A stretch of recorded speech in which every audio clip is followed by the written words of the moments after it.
Her presentation is titled Establishing a Beekeeping Group in the Remote Tropical Cocos Keeling Islands with Islamic Cocos Malay women. Welcome.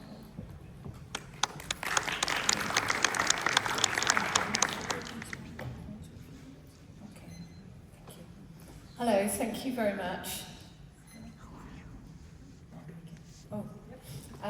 So I've got two poster presentations which are more scientific, and I've decided today that I'm actually going to talk about the more spiritual aspects of my work and this project.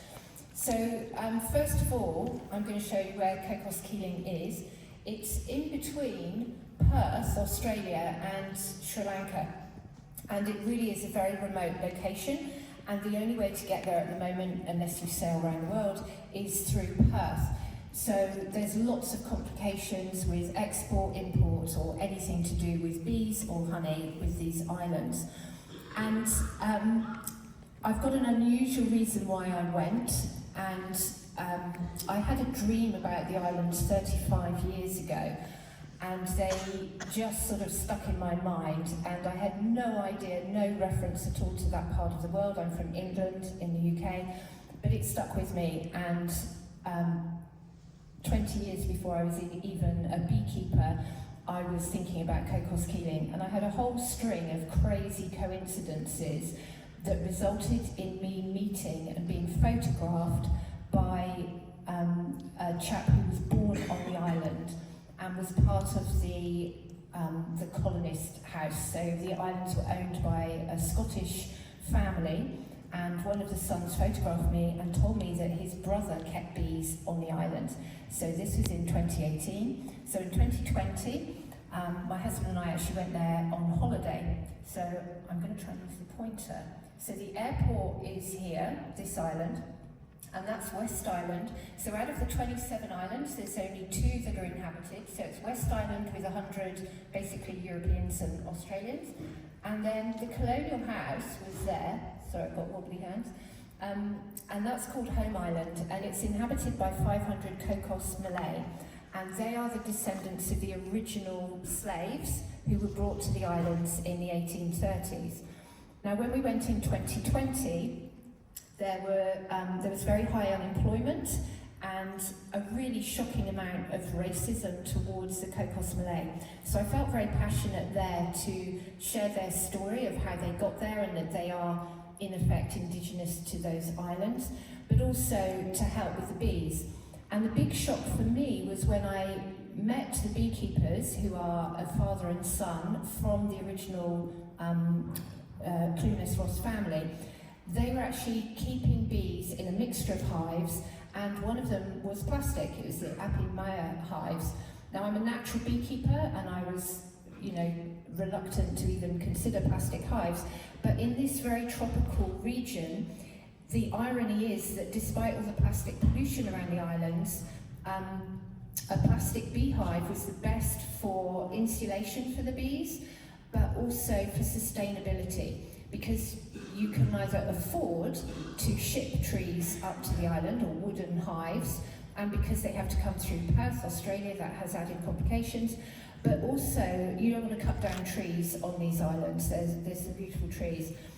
So what I did find was some incredible wild colonies, and the story is that bees were brought there in 1946, and the 2 beekeepers on West Island, they extract honey perhaps twice a year, but the colonies swarm, and there's some very large outside of tree colonies, and there's also some inside trees.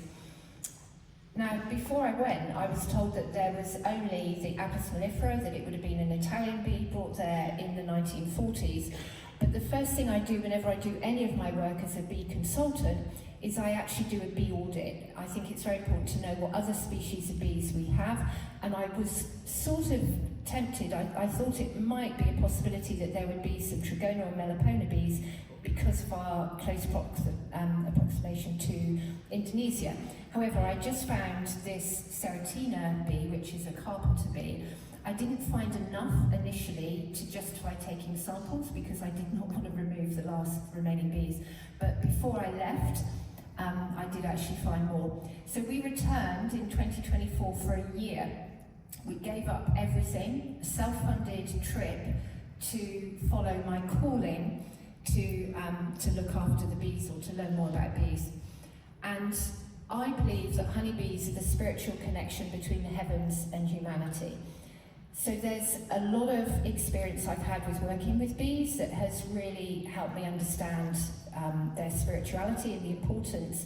And I find it particularly interesting that so many women are called to be keeping bees. Bees, after all, are highly feminine. And I feel that they're helping us, they're showing us how we need to transition as humanity. So by looking at how the bees organise their colonies, how they communicate, how they share things is so important. So going to Cocos Keeling, where we were living with an Islamic community that had been very closed for 200 years, was part of my interest and my research in that, what we could learn between bees and people. So why are they so important? It is a remote and isolated location. Now, where I come from in England, there's a very big practice of importing queens, which I intuitively feel is not necessary and wrong. But it's very difficult to find places in the world where bees have not been moved or imported, and so to therefore say we don't need to. So by accounting for how many colonies of bees there are on Cocos, I was really hoping that we could show that you don't need to import queens. You actually cannot import queens, so there is a security issue with the survival of the bees there. There's just 2 men beekeeping on West Island, and they were a bit concerned that should anything happen on West Island, it's a high cyclone risk location, that the bees would die out. And so it was very important to have bees on all the islands. Now, we knew that there were swarms dotted around the islands, the 27 islands, but when we arrived in 2024, the wild colonies I had seen had gone.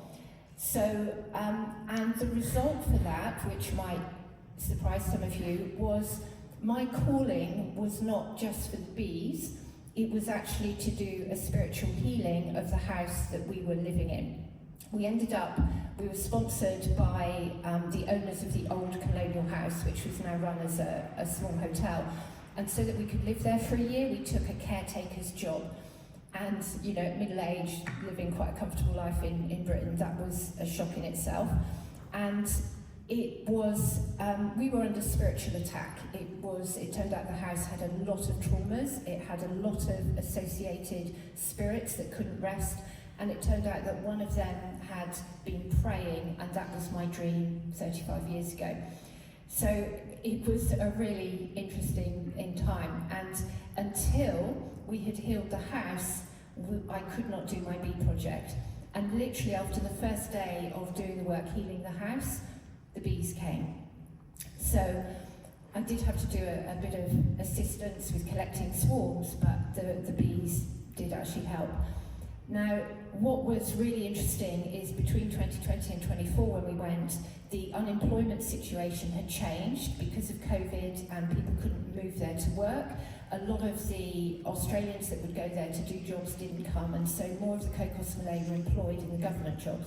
So unemployment was no longer a problem, but racism still was, and now there was a new problem where the government have authorised almost $1 billion upgrade on the runway, and that has caused another problem where they are trying to encourage people to evacuate the islands using climate change as the reason.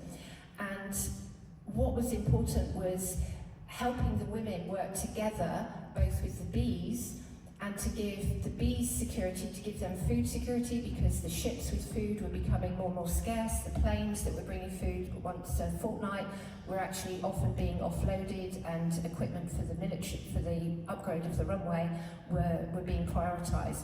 So living on the island was extremely challenging.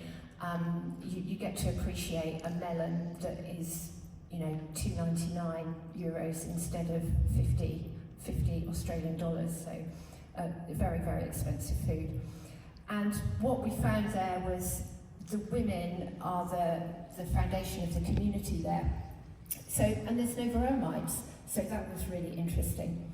So this is a swarm that I caught in a box on a frangipani tree, and then the picture on the tree is that swarm eventually, or that colony expanding, and then it sets off about 5 swarms, and then they moved into a tree.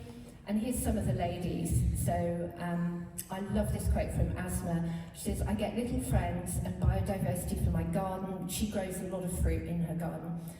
"My family loves the pure honey, and I like to think that in doing this small part of keeping bees, I'm helping nature, Mother Earth, and thus humankind to endure."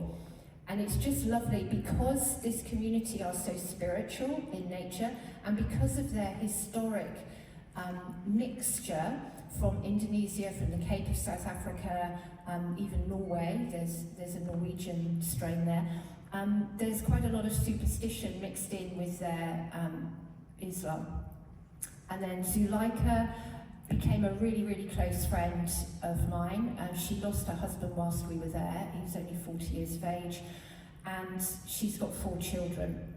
So the bees were a really important thing for her. They really helped her heal. They brought her closer with her eldest daughter, and Zuleika, she works in the tourism industry, so she's very good at thinking about business. She's since opened a shop, so she's selling the honey, making the lip balm. I taught her how to make some lip balm. And then this was the honey. So we didn't directly compete with the 2 beekeepers on West Island who leave their honey to mature, so they have a dark, thick, rich honey. We would just use cut comb, also because we didn't have extraction equipment, and we could use a machete, which is what we had, and we got some plastic containers shipped up.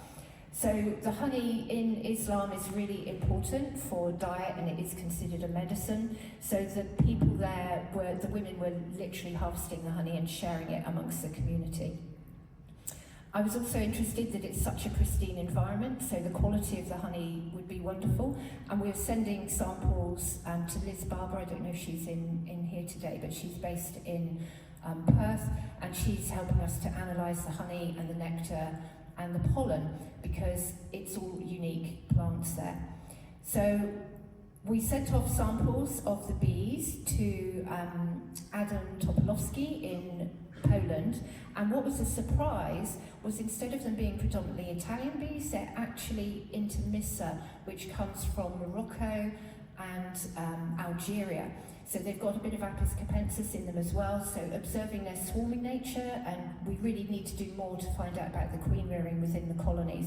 So it's really fascinating, but Apis mellifera intermissa actually has a natural grooming ability, so it could be really beneficial to the Australian country to actually have a place where you can breed queens, breed colonies that have natural grooming, so this could be of benefit.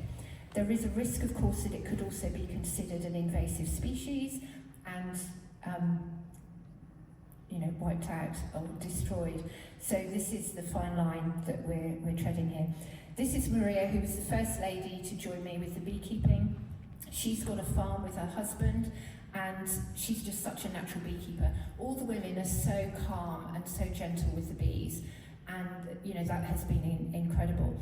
And we were really lucky that when I first came up with the idea of doing this, and I had a presentation in Chile at Apimondia, Apimondia Hives offered to sponsor the project, because I thought of the irony of having a plastic hive saving the bees on Cocos on an island where you have a lot of plastic pollution from the rest of the world.